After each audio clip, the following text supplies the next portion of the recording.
हमने सुना है बेटा कि तुम गरीबों को मुफ्त में खिलाते हो। हम पति पत्नी 3 दिन से भूखे हैं। भूख से हमारी हालत खराब है। क्या तुम हम दोनों को छोले भटूरे खिला सकते हो? हमारे पास पैसे नहीं है। माफ करो बाबा, आज मैं किसी को मुफ्त में नहीं खिला रहा। बाबूलाल की बात सुनकर वहाँ पर खड़े हुए लोग बाबूलाल को देखकर हंसने लगे। ठीक है बेटा, जैसी तुम्हारी मर्जी। मैं तो किसी भी प्रकार से भूखा रह लेता हूँ, लेकिन ये मेरी पत्नी कुछ दिनों से बीमार भी चल रही है। तुम ऐसे ही कुछ खिला दो। मेरी मजबूरी समझो बाबा, मुझसे किसी को भूखा नहीं देखा जाता, लेकिन आज मैं बहुत मजबूर हूँ। अगर आज भी मैंने मुफ्त में खिला दिया तो मेरी बहुत ज्यादा बदनामी और बेइज्जती हो जाएगी। मेरे पास पैसे तो नहीं है बेटा, लेकिन हाँ, कुछ मिट्टी के कंकड़ पड़े हुए हैं। तुम उन मिट्टी के कंकड़ों के बदले मुझे और मेरी पत्नी को छोले भटूरे खिला सकते हो। बाबा, मैं भला मिट्टी के कंकड़ों का क्या करूंगा? मुझे पैसों की जरूरत है। गरीब की दी हुई कोई भी चीज बेकार नहीं होती बेटा। एक ना एक दिन वो काम जरूर आती है। उपहार समझ कर रख लेना। बाबूलाल को उस बुजुर्ग पर बहुत ज्यादा तरस आया। ठीक है बाबा, लाओ उन मिट्टी के कंकड़ों को तो मैं तुम्हारा आशीर्वाद समझ कर रख लेता हूँ। तुम दोनों जितना खा सकते हो उतना खा लो। उस बूढ़े ने एक पोटली बाबूलाल के हाथों में थमा दी। बाबूलाल ने देखा उसमें मिट्टी के कंकड़ रखे हुए थे। बाबूलाल दोनों पति पत्नी के लिए गर्मा गर्म छोले भटूरे बनाने लगा।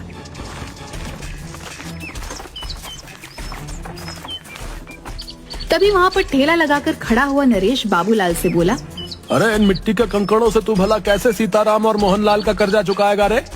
बेवकूफ आदमी, इतनी बेइज्जती होने के बाद भी तेरी कुछ समझ में नहीं आया?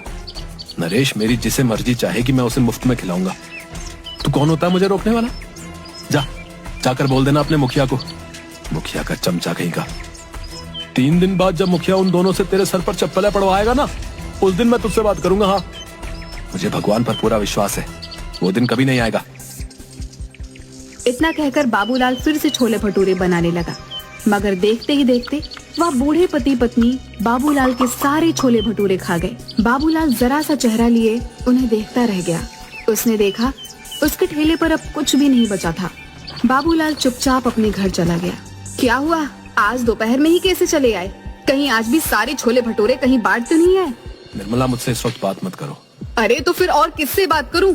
अपना सर दीवारों पर मारूं क्या? मेरी तो सोच सोच के हालत खराब होते जा रही है कि 2 दिन बाद क्या होगा। वैसे तुम कभी शाम से पहले घर नहीं आते, आज क्या हुआ? बाबूलाल ने अपनी पत्नी को सारी घटना बता दी। हे भगवान, इस आदमी का मैं क्या करूं? इसने तो बेवकूफीपन की सारी हदें पार कर दी। अरे उन दोनों को सारे छोले भटूरे खिलाने की क्या जरूरत थी? मुझे क्या पता नहीं था। मुझे लगा था कि वो 2 या 3 से ज्यादा नहीं खाएंगे, लेकिन उन्होंने तो देखते ही देखते सारा ठेला साफ कर दिया। लाओ, मुझे भी दिखाओ आखिर उन दोनों ने कौन सी मिट्टी के कंकड़ दे दिए हैं जिसके बदले तुम आज सारे छोले भटूरे उनमें लुटा कर आ गए। वहाँ पर खड़े लोग तुम्हारा मजाक गलत नहीं उड़ा रहे थे। भला कोई मिट्टी के कंकड़ के बदले छोले भटूरे खिलाता है क्या? मैंने उन मिट्टी के कंकड़ के बदले उन्हें छोले भटूरे नहीं खिलाया अनीता। उन दोनों के चेहरे से साफ लग रहा था कि वो कई दिन से भूखे हैं। लाओ दो मुझे, मैं भी तो देखूं उन गरीबों के उपहार में ऐसा क्या है। बाबूलाल ने उदास मन से वह पोटली अपनी पत्नी को दे दी और पोटली में कंकड़ देखकर निर्मला गुस्से से चीखते हुए बोली, हाय राम, अब इस कंकड़ का क्या करूं? लगता है तुम्हारी किस्मत में सीताराम और मोहनलाल के हाथों चप्पल खाना ही लिखा है। अब जो होगा देखा जाएगा निर्मला। अगर भगवान ने मेरी किस्मत में गांव वालों के सामने मेरी बेइज्जती ही लिखी है तो उसे कोई नहीं बदल सकता। बाबूलाल वहाँ से चला गया और 2 दिन बाद बाबूलाल पंचायत में सर झुकाए खड़ा था। क्यों रे बाबूलाल, कैसे लाया है? इंतजाम नहीं हो पाया मुखिया जी, कुछ दिन की मोहलत और दे देते। वो तो हम तुझे जरूर देंगे, मगर सीताराम और मोहनलाल के हाथों चप्पल तो खा ले। ऐसा मत कीजिए मुखिया जी, मेरी बेइज्जती हो जाएगी। मैं किसी को मुंह दिखाने के लायक नहीं रहूंगा। क्या हुआ, उस दिन तो बड़ा मुंह चला रहे थे, मार खाने की नौबत आई तो अब इज्जत की दुहाई दे रहे हो? मुखिया सीताराम और मोहनलाल की ओर देखकर बोला, देखते क्या हो, मारो इस दानवीर को चप्पलों से। बड़ा दानवीर बना फिरता है, मक्कार कहीं का। मुखिया की बात सुनकर मोहनलाल और सीताराम बाबूलाल को चप्पलों से मारने ही वाले थे कि तभी वहाँ पर बाबूलाल की पत्नी निर्मला आ गई। खबरदार, जो मेरे पति को किसी ने हाथ भी लगाया। क्यों रे बाबूलाल की पत्नी, तुझे पता नहीं तेरे पति ने दोनों से कर्जा लिया था? तेरी इतनी हिम्मत कि तू मुखिया के आदेश को चुनौती दे? मुखिया की बात सुनकर निर्मला ने मोहनलाल और सीताराम के पैसे मुखिया के मुंह पर मार दिए। ये लो पकड़ो इन दोनों के पैसे, आइंदा मेरे पति के ऊपर आंख उठाकर भी नहीं देखना। तू ये पैसे कहाँ से लेकर आई? तुम्हें इससे मतलब? तुम्हें इनके सारे पैसे चाहिए थे ना, और इनके पैसे मैंने तुम्हारे मुंह पर मार दिए। बाबूलाल निर्मला के पास पैसे देखकर हैरान रह गया। बाबूलाल ने आहिस्ता से निर्मला से पूछा, निर्मला तुम ये पैसे कहाँ से लेकर आई? घर चलो मैं तुम्हें सब बताती हूँ। बाबूलाल निर्मला के साथ घर पर आकर बोला, अब बताओ भी निर्मला तुम ये पैसे कहाँ से लेकर आई? आज जब तुम्हें मोहनलाल और सीताराम पकड़कर ले गए थे तो मैं फूट फूट कर रो रही थी। रोते हुए मुझे अचानक गुस्सा आ गया और मैंने गुस्से में वो पोटली बाहर फेंकने के लिए निकाली जिसमें कंकड़ थे। मगर जैसे ही उस पोटली में से कंकड़ फेंके तो उसमें से कंकड़ नहीं बल्कि बेशकीमती हीरे निकले। मैं तुरंत एक हीरा गिरवी रखकर पैसे ले आई और मुखिया के मुंह पर मार दिए। निर्मला की बात सुनकर बाबूलाल हैरान होकर बोला, लेकिन उसमें तो कंकड़ पत्थर थे। मैं भी हैरान रह गई थी। बहुत सोचने के बाद मुझे एहसास हुआ कि शायद वो दोनों बूढ़े पति पत्नी कोई मायावी लोग थे जो तुम्हारी मदद करने आए थे।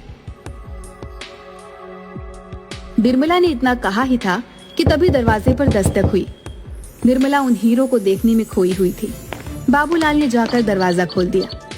दरवाजे के बाहर वही बूढ़े पति पत्नी थे जो बाबूलाल की ओर देखकर मुस्कुरा रहे थे। आप दोनों कौन हैं? हम दोनों देव हैं। 2 दिन पहले तुम जिस बरगद के पेड़ के नीचे खड़े होकर भगवान से बातें कर रहे थे, हम दोनों तुम्हारी बातें सुन रहे थे। हमें लगा कि तुम्हारी मदद करनी चाहिए। मैं आप दोनों का कैसे शुक्रिया अदा करूं? अगर तुम्हें हमारा शुक्रिया अदा करना है तो एक बात ध्यान रखना, इन हीरो को बेचने के बाद तुम बहुत ज्यादा अमीर हो जाओगे। लेकिन कभी भी गरीबों को खाना खिलाना मत भूलना। चाहे कितनी भी अड़चने आए, चाहे कितनी भी परेशानियां आए, याद रखना भगवान उस व्यक्ति को बहुत ज्यादा पसंद करता है जिसके दिल में दूसरों के लिए दर्द होता है। इतना कहकर वो दोनों बूढ़े पति पत्नी वहां से गायब हो गए। उस दिन के बाद बाबूलाल देखते ही देखते बेहद अमीर हो गया। लेकिन वो आज भी गरीबों को मुफ्त में छोले भटूरे खिलाता है।